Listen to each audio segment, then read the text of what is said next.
महत्त्वाची बातमी आहे. लक्ष्मण हाकेंनी 2 वर्षांचा पगार दिला नाही असा ड्रायव्हरनं आरोप केलेला आहे. लक्ष्मण हाके यांच्यावरती पत्नीला नोकरीला लावतो असं आमिष दाखवून मला राबवून घेतल्याचंही सचिन बंडगर यांनी म्हटलंय.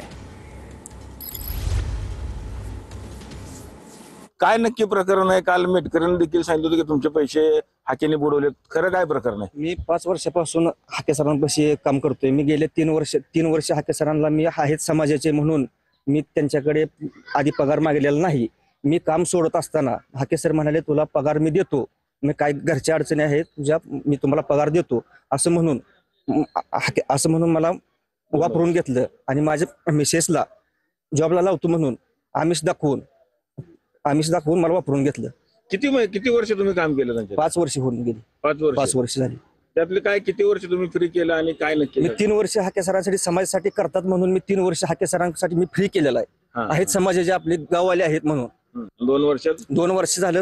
मी माझा मुलगा आजारी असताना माझेच पैसे असून मी हाके सरांना कॉल केले. हाके सरांनी माझे कॉल उचलले नाहीत.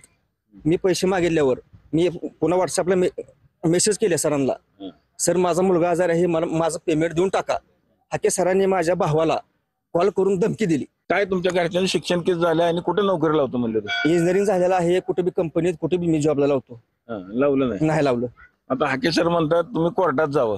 कोर्टात जाण्या एवढी जर माझी परिस्थिती असती तर मी तुम्हाला पैसे मागितले असते का? माझा पगार मागितला असता का? मी तिकडेच गेलो असतो ना कोर्टात. मी तुम्हाला खात्री वाटते का की हाकेंकडनं पैसे येतील? अमोलदादा मेटकरी न्याय देतील मला, नक्की न्याय मिळेल मला. काय समजा तुम्हाला पैसे नाही मिळाले तर काय काय आंदोलन करीन मी, आंदोलन करणार मी डायरेक्ट. हाके सरांच्या विरोधात आंदोलन करणार. माझी बायका पोरं घेऊन मी डायरेक्ट मंत्रालयापाशी उपोषण करणार आहे.